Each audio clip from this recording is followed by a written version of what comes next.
Entendemos por canasta familiar no la cesta básica de alimentos a la que con frecuencia se refiere el gobierno, sino el conjunto de necesidades de una familia trabajadora que corresponden a la época histórica que vivimos, como educación, recreación, cultura, ropa y una serie de medios tecnológicos, acceso a la televisión, cine, teatro. Bueno, eso es una canasta familiar. El costo de esa canasta familiar al día de hoy es 8.000 pesos. Y la canasta familiar representa el valor de la fuerza de trabajo. Es decir, aquello que permite a la familia trabajadora reproducir sus condiciones sociales y abrir un futuro para sus hijos. Hay trabajadores que ganan por encima, debieran ganar por encima de la canasta familiar porque tienen cualificaciones, especializaciones. Se acercan más a un técnico que a un simple trabajador. Entonces, el mínimo que debe ganar un trabajador debe ser igual al costo de la canasta familiar. Si esto no ocurre, quiere decir que es remunerado por debajo del valor de la fuerza de trabajo. En esa medida se produce una degradación de las posibilidades sociales de la familia y también afecta a las otras escalas de trabajadores. Porque cuando un trabajador en la escala mínima recibe menos que el costo de la canasta familiar, probablemente un trabajador calificado que debiera ganar bastante por encima del costo de la canasta familiar, está llegando él al costo de la canasta familiar. Es una reivindicación muy importante del movimiento obrero, porque tiene que ver con la lucha contra la degradación que le impone el capitalismo, tiene que ver con la lucha por la mejora de su familia, tiene que ver con la lucha por capacitarse para transformar esta realidad social.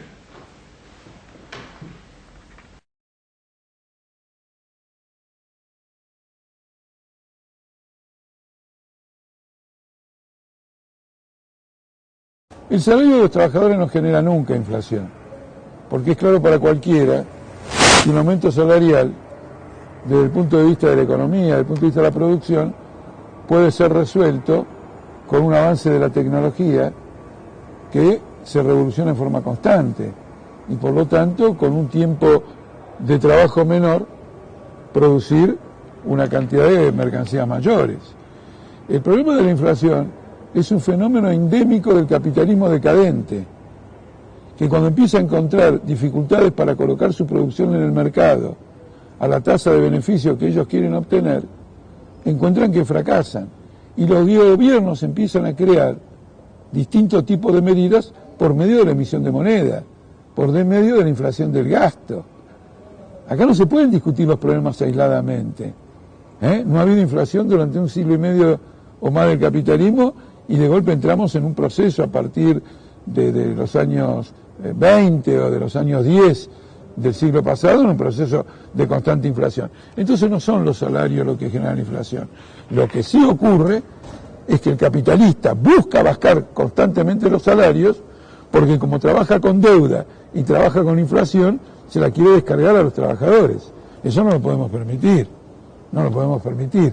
La respuesta a la crisis del capitalismo no puede ser agravar la miseria de los que son las víctimas del capitalismo. Hay que superar este sistema que está completamente agotado.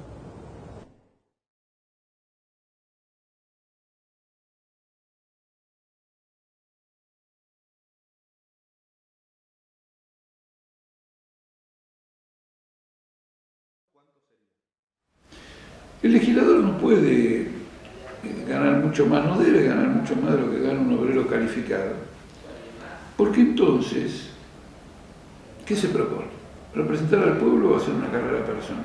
Hoy están ganando 40 lucas. Un tipo que va al Parlamento para ganar 40 lucas está empezando su futuro personal y le importa un bledo los intereses del pueblo que lo votó. El que quiera realmente representar al pueblo tendrá que demostrar que no lo guía el interés personal. Y eso significa que tiene que ganar no lo que es el salario mínimo, el salario de un trabajador calificado, perfectamente. También ser legislador implica alguna calificación, pero no más. Y este es un punto fundamental. Si usted quiere saber por qué lo engaña, por qué le miente, por qué un conjunto de cuestiones, tiene que saber que están detrás de una carrera personal, de una carrera económica, de un beneficio, y no en representantes del pueblo. Los mismos legisladores que votan la ley que les permite cobrar 40.000 pesos son los que votan las leyes que perjudican a los trabajadores, las que no suben el salario mínimo. Ellos son generosos con ellos mismos y son profundamente malvados con el pueblo que los votó. Entonces esto no es una cuestión menor, es una cuestión importante, es una cuestión importante.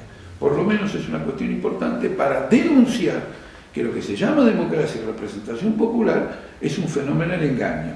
Nosotros, los del Frente de Izquierda, no nos prestamos a ningún engaño, luchamos por una representación popular, queremos que los gobernadores gestionen la vida social y económica de este país y por lo tanto nuestro salario será el de un trabajador docente, el de una vez, 20 el costo de la canasta familiar. Bueno, está establecido que sea de un trabajador docente de acuerdo al convenio colectivo de trabajo de CETERA.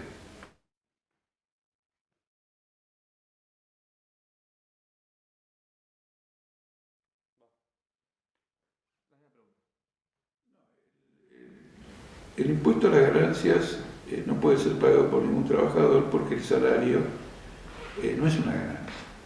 El salario es el precio de la fuerza de trabajo. Una ganancia es una cosa completamente diferente, la diferencia entre el precio y lo que cuesta producir un producto. Y por lo tanto solo los capitalistas tienen ganancia. Los que no son capitalistas no tienen ganancia y no deberían pagar ningún impuesto a las ganancias, porque al ser un precio, si pagan un impuesto, es como que le reducen el precio de lo que está entregando, que es su esfuerzo laboral. Ahora, el impuesto al salario o el impuesto a la cuarta categoría de ganancias no es el único impuesto que paga el trabajador. El trabajador paga 21% de IVA. Cuando va a un supermercado a comprarlo, 21% del precio de lo que compra es un impuesto, no es el costo de producción de ese producto. Y si consideramos que el impuesto al salario es de un 8 o 10% promedio y el IVA es el 21%, ya tenemos el 31%. Ahora el trabajador también pone 11% para su propia jubilación. Y teniendo en cuenta que es un salario diferido, lo tendría que poner la parte patronal. No lo puede poner el propio trabajador. Así que tenemos 11 más 21 son 32, más un promedio de 10 son 42. Ahora hay otros impuestos que gravan el consumo, por ejemplo ingresos brutos. Hay otros también que gravan ese consumo. Por ejemplo el inmobiliario, una vivienda única, que no es, digamos, algo de acumulación inmobiliaria, sino que es estrictamente para vivir. Si nosotros juntamos todo eso, llegamos a la conclusión de que por arriba del 50% es lo que el Estado grava a los trabajadores. Impresionante, porque los capitalistas simplemente pagan un 35% de ganancias y la importancia de los impuestos al consumo es menor, dado que el impacto sobre su salario es completamente... El salario de un capitalista es tan grande que el impacto de un impuesto al consumo es absolutamente menor. Casi el 52% del salario de un trabajador se lo lleva el Estado. ¿Para qué? Para pagar la deuda externa, para pagar a sectores subsidiados de empresarios o concesionarios, un verdadero atropello, una verdadera confiscación.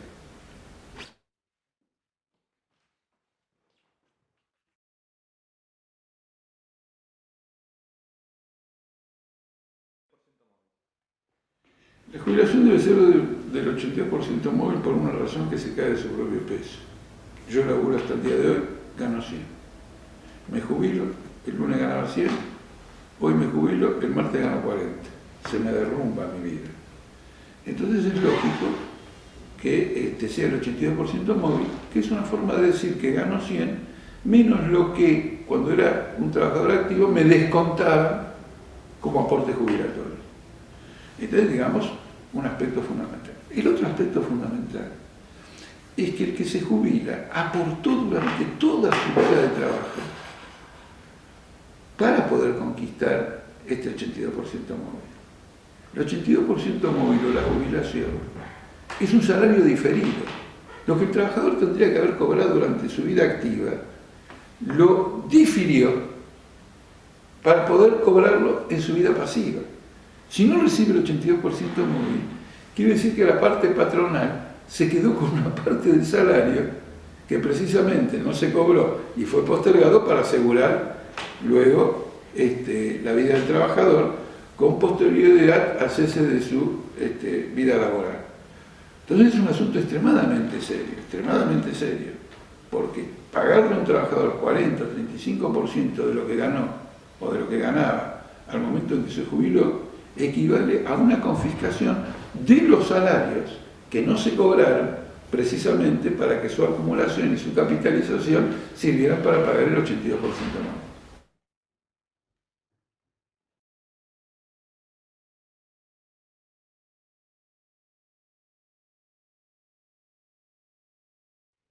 Bueno, la devaluación hay que comprender, es fácil de comprender, implica que la moneda pierde valor y como el salario se cobra en pesos, en moneda, automáticamente pierde valor el salario. Entonces el trabajador está en contra de la devaluación. Ahora el empresario no, porque a este le interesa la devaluación de la fuerza de trabajo, es decir, que el salario valga menos el poder adquisitivo porque eso aumenta sus propios beneficios. En este momento, la crisis del gobierno en materia económica, una gran salida de capitales, una inflación que hoy seguramente ya del 30% anual, hace que los capitalistas pidan que se devalúe la moneda, porque si se devalúa, obtienen por cada dólar que exportan más pesos que antes. Antes por cada dólar obtenían 10, se devalúa la moneda, por cada dólar obtienen 20. Fantástico. El salario del trabajador queda en el mismo lugar, por lo tanto hay una desvalorización del 20% y habrá que hacer una lucha después para recuperarlo, pero por el momento es un desfalco contra el trabajador. E incluso beneficia también al importador, porque al devaluarse la moneda, cada dólar que entra, en lugar de ser 10 son 20, y entonces el que trabaja para el mercado interno tiene mayores facilidades para competir con la importación. Todos los sectores en este momento, el gobierno nacional y todos los sectores de la oposición, especialmente el centro izquierda de Pino Solana, Carrió, Donda, Tumini y Terraño, son partidarios de una devaluación.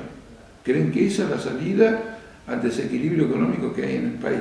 Todos. Y el gobierno no solo está devaluando el peso oficial a un ritmo mayor al de la inflación, sino que además ha creado el SEDIN, que es otra moneda paralela al peso, que hoy se compra y se vende alrededor de 8 pesos.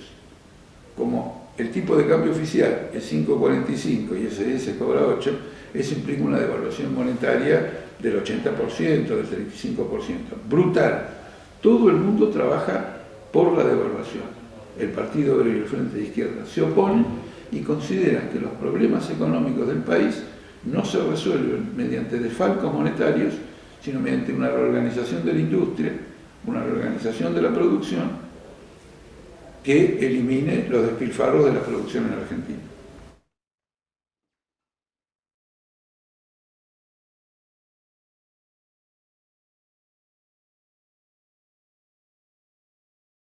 Bueno, quiero decir en primer lugar que el proyecto del gobierno deja bajo el mínimo no imponible a 1 millón de trabajadores. Es decir, deja bajo el impuesto, deja con el impuesto al salario a 1 millón de trabajadores que ganaron en el curso del año o ganan incluso ahora más de 15.000 pesos.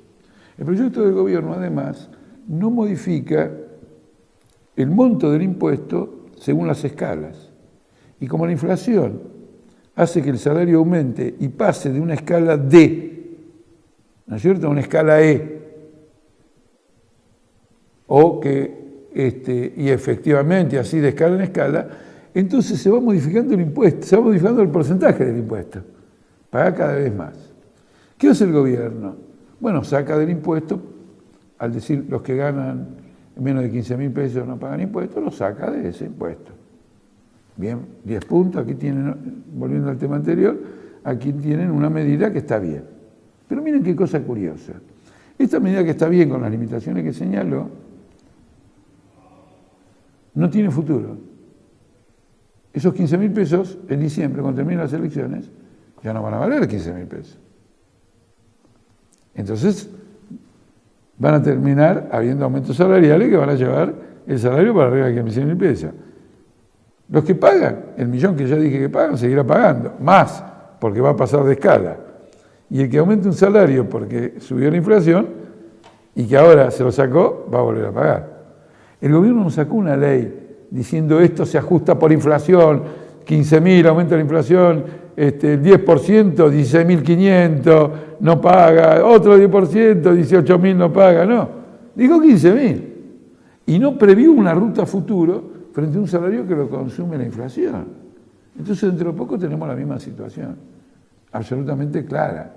Y acá hay una intencionalidad, porque el gobierno tiene mayoría legislativa, podía haber hecho una ley integral que asegure que estas escalas que ahora no pagan, no lo pagarán jamás. Ni los jubilados, ni los monotributistas, ni los asalariados. No, sacó una resolución de la AFIP. Es decir, hay una amenaza. En poco tiempo más, semanas, meses, los trabajadores están pidiendo aumento de salarios. ¿Qué hace Massa? Massa, en primer lugar, atiende a un problema que tiene la propia clase patronal, que empieza a ver que los trabajadores dicen, mira, viejo, el gobierno no nos da bola, el impuesto del salario pagalo vos. Y empiezan movimientos de lucha en la fábrica para que la patronal ponga la plata que la patronal le saca para pagar el impuesto al salario. Y entonces las patronales dicen, nos estamos chupando un conflicto. Y el otro tema es que hay un obrero que gana 10, pero con eso no le alcanza para vivir. Entonces hace horas extras y pasa a ganar 16. Por hacer horas extras, paga un impuesto al salario. Entonces dice, no quiero, va el patrón y dice, no, horas extras no me interesa, los domingos quiero pasarlo en familia. Y el patrón quiere que él no pase el domingo en familia, sino que pase laburando. Entonces quiere que se eleve eso, que el gobierno asuma la carga de no recibir el impuesto al salario para que se labure horas extras, para que la gente haga trabajos penosos que son pagados más, ¿no es cierto? Y en definitiva para que no pida o no reclame que el patrón lo pague. O sea, que se creó una crisis. Entonces viene Massa y dice, sí, fenómeno, hay que aumentar el mínimo no imponible. Y de alguna manera plantea lo que planteó el gobierno, subir el mínimo no imponible. El problema es que no se trata de mínimo no imponible. Los trabajadores no deben pagar impuesto al salario. Porque el salario es lo que, en lo que se llama economía capitalista, estableció el mercado como el precio de la fuerza de trabajo, a través de la lucha de los obreros, las presiones de los patrones, la inflación, toda una serie de mecanismos, las clases chocan y llegan a que este es el nivel salarial. Esto es lo que la clase trabajadora logró arrancar en esta condición a la clase capitalista. Ya está, llegamos a un acuerdo, mi salario es este. ¿Todo bien? No. Cuando va a cobrar, viene el Estado y le mete la mano ahí. Entonces nosotros hemos presentado un proyecto de ley superior. Abolición del impuesto al salario, no aumentos y subas del mínimo no imponible de la cuarta categoría. Hasta 3 canastas familiares no paga nadie. Los trabajadores en convenciones colectivas de trabajo, aunque ganen por arriba de 3 canastas familiares, tampoco pagan, porque son asalariados. Y uno dice, pero Jorge, ¿vos querés que un obrero gane 26.000 pesos? Puede ser, sí, puede ser que gane 25.000 pesos. Y si no, anda vos a trabajar a una plataforma marítima en el Atlántico para sacar petróleo. Anda vos. Él se queda 6 meses ahí, a veces 8 meses. No ve a nadie. Hace ese sacrificio porque después piensa que cuando vuelva a tierra por un periodo va a poder mejorar a su familia. Vayan ustedes. Vayan a los socavones de las minas, laburen horas extras. Hagan trabajos insalubres. Ojo. Esta es la posición nuestra. Y después viene el burgués famoso que dice, ay, la izquierda quiere aplanar hacia abajo. Como ustedes ven, no. Nosotros no queremos que ningún trabajador, aunque gane un salario superior al promedio, pague impuesto al salario. No queremos aplanar hacia abajo. Nosotros queremos aplanar hacia arriba, no hacia abajo. Entonces defendemos a todas las categorías de trabajadores.